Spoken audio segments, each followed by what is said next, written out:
안녕하세요. 읽어줄게입니다. 톨스토이의 저서 안나 카레니나의 첫 문장입니다.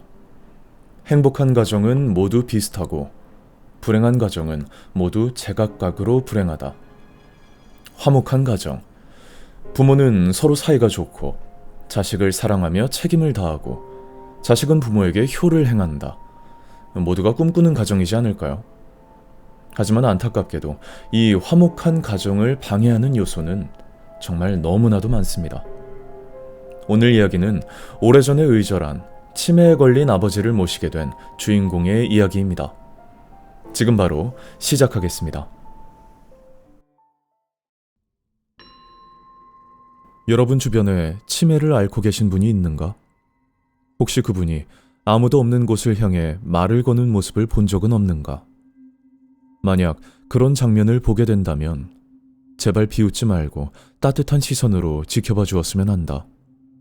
왜냐하면 그분들에게는 분명히 무언가가 보이고 있기 때문이다.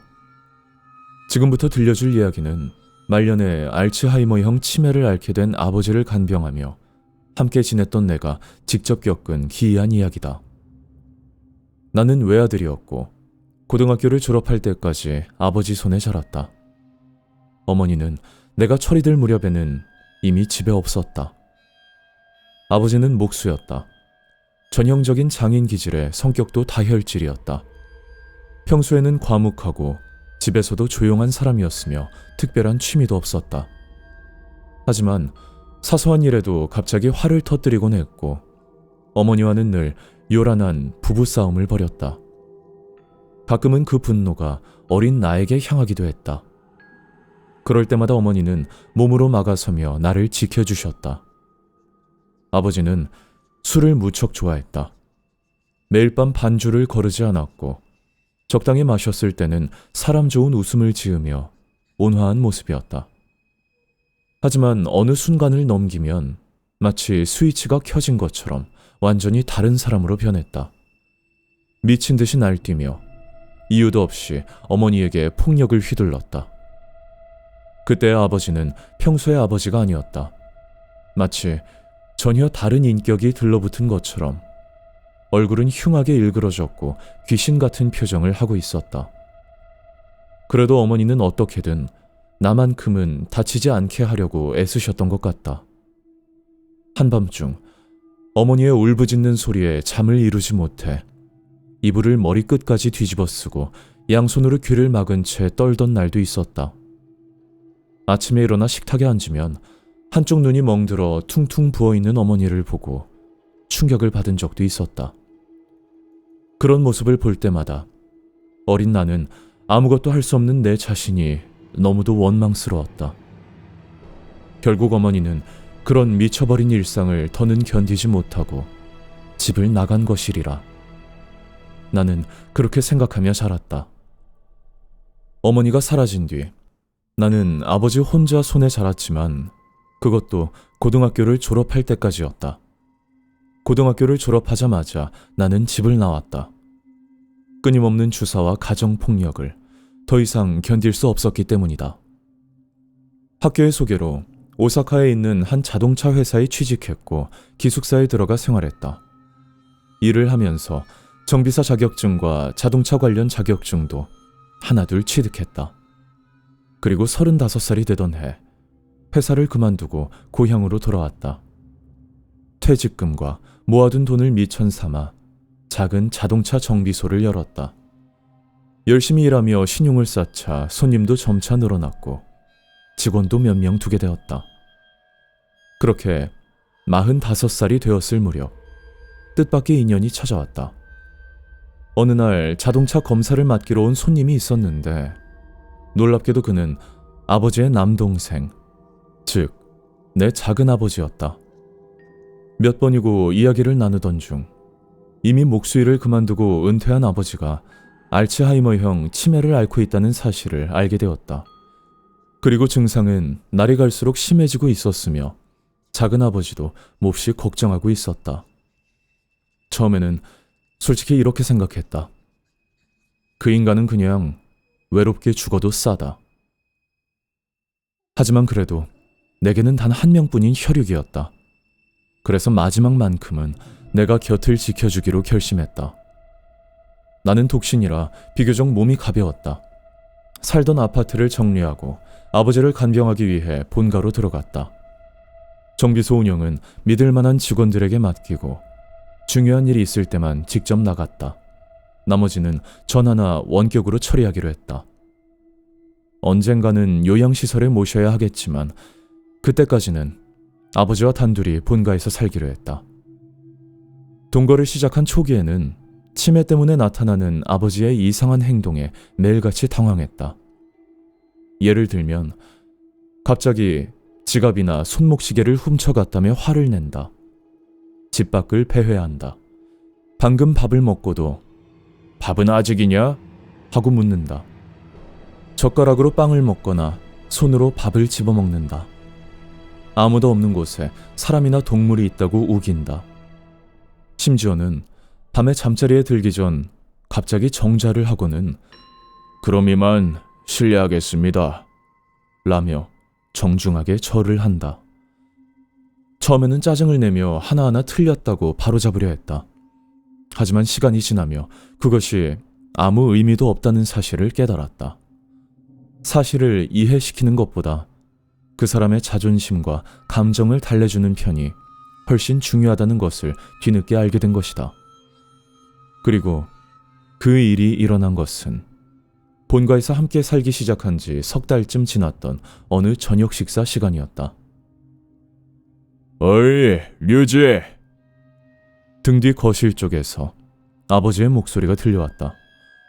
부엌에서 설거지를 하던 나는 손을 멈추고 거실로 향했다. 아버지는 거실 한가운데에 놓인 밥상 앞에 정좌한 채 앉아 있었다.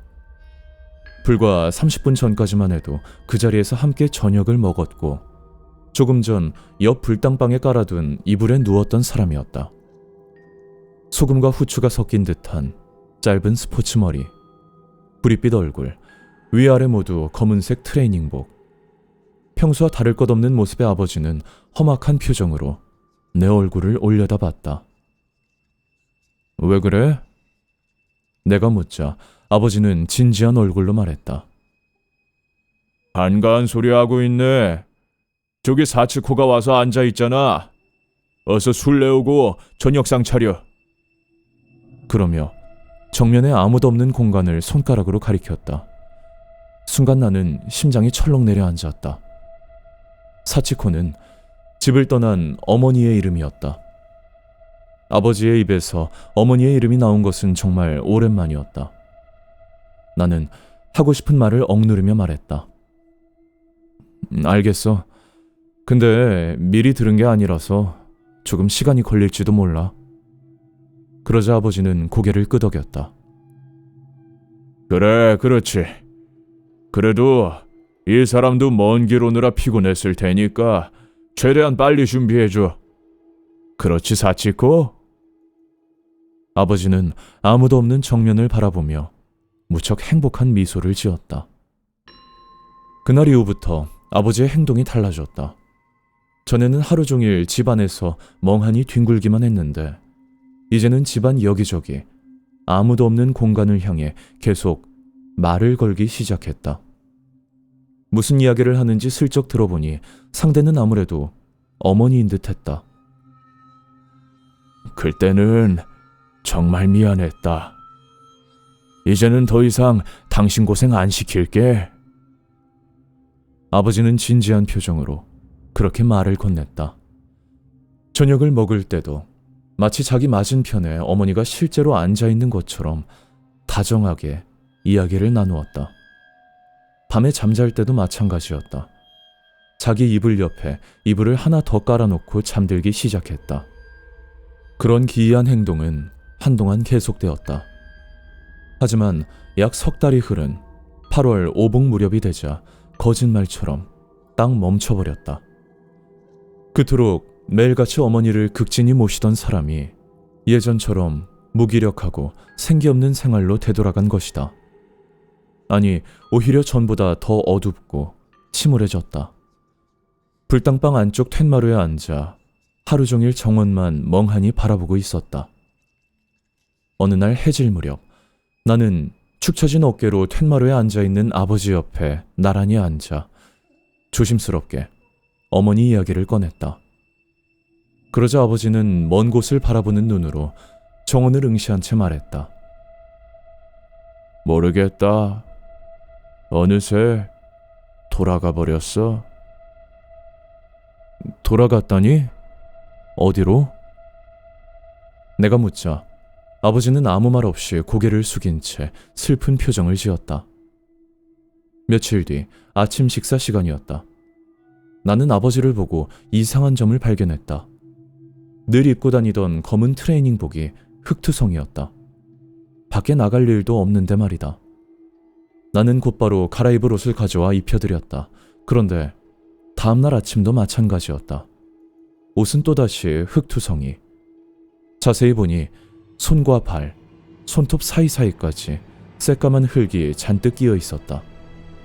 나는 이유를 물었지만 아버지는 고개를 숙인 채 아무 대답도 하지 않았다. 설마 밤마다 몰래 밖으로 돌아다니는 건가? 걱정이 된 나는 그날 밤 아버지와 같은 방에서 자기로 했다. 밤, 불당방에 깔린 이불. 아버지 옆에 내 이불을 펴고 누워 있었다. 어두운 천장을 바라보며 잠을 이루지 못하고 있는데 옆에서 아버지의 괴로운 목소리가 들려왔다. 사치고, 그때는 정말 미안했다.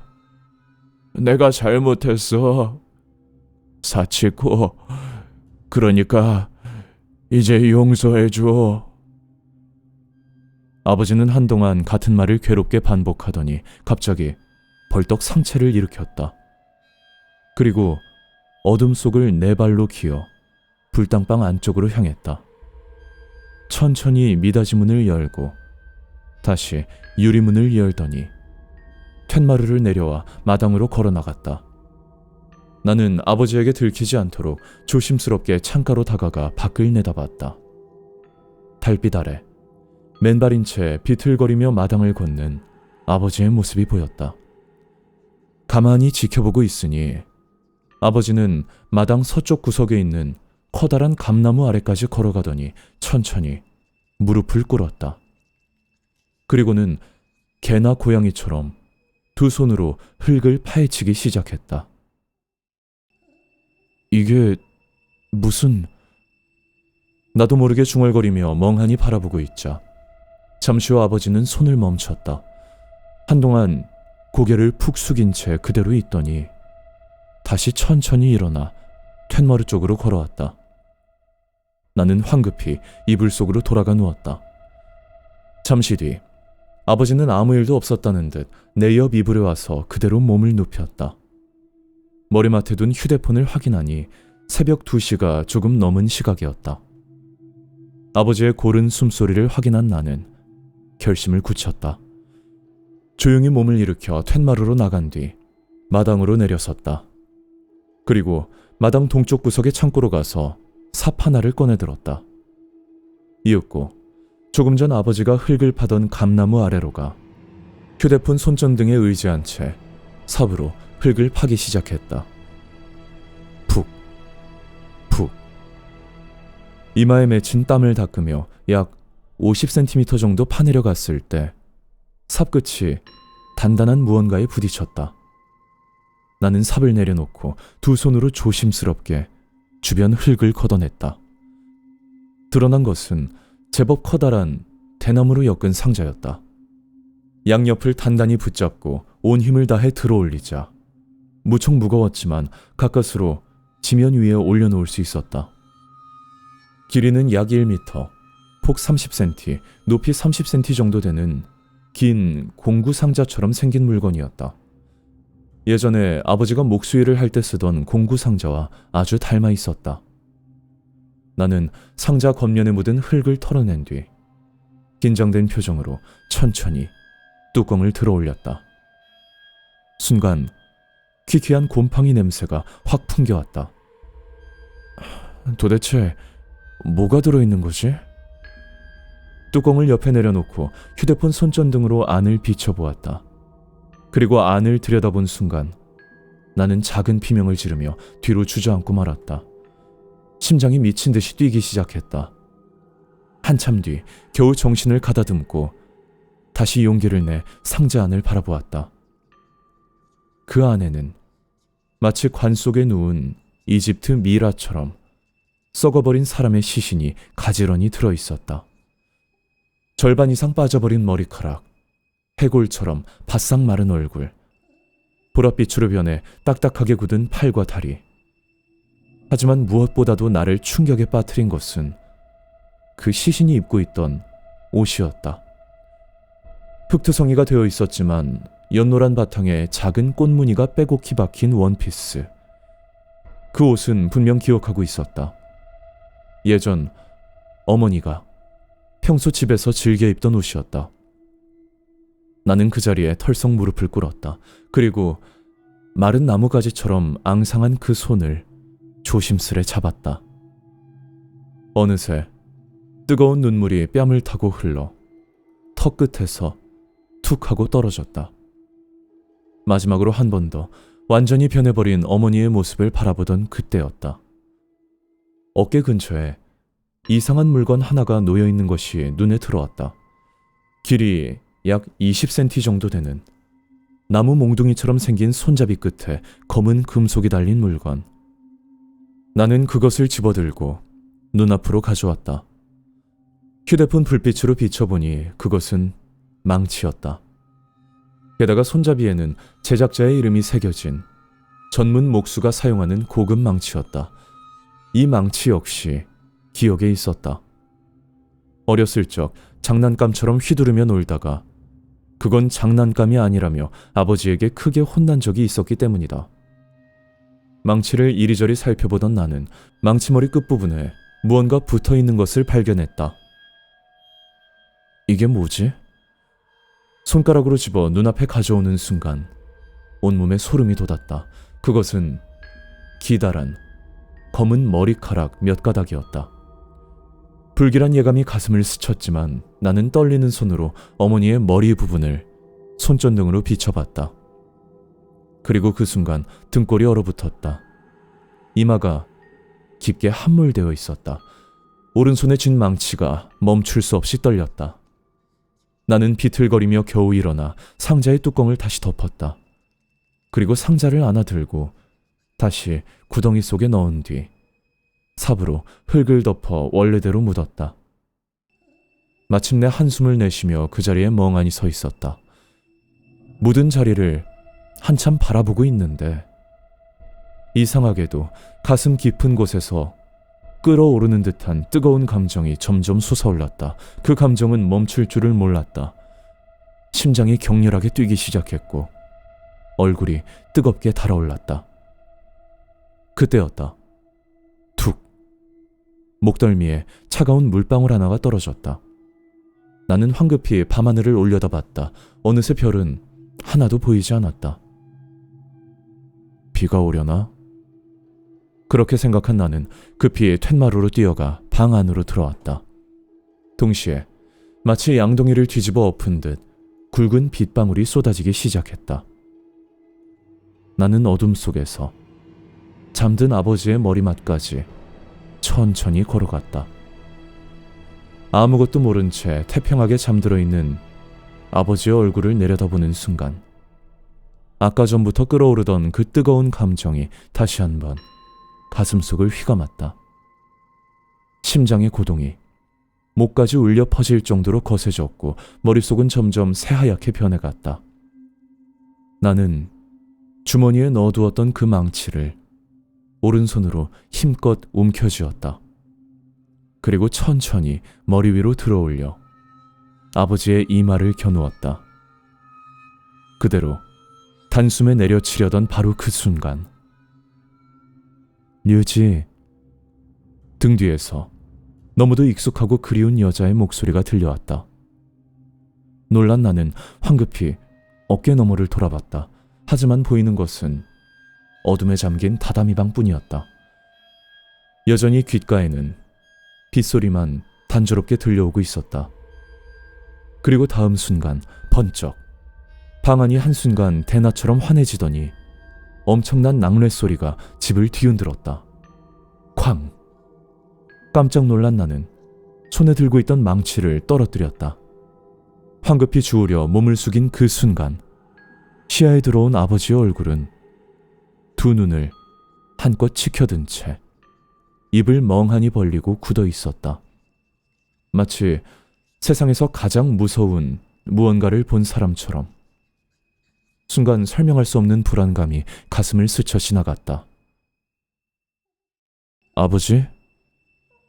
나는 떨리는 목소리로 중얼거리며 오른손을 뻗어 아버지의 이마를 살며시 만졌다. 차갑다.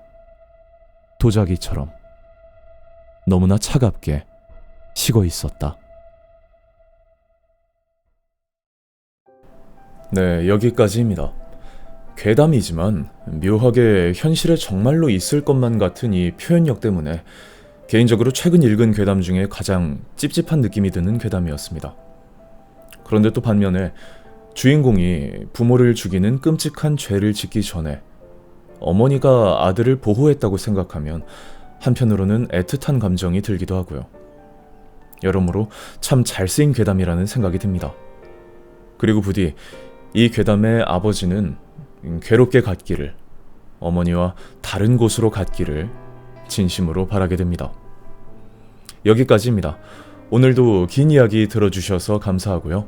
저는 다음번에 또 다른 이야기로 찾아뵙겠습니다.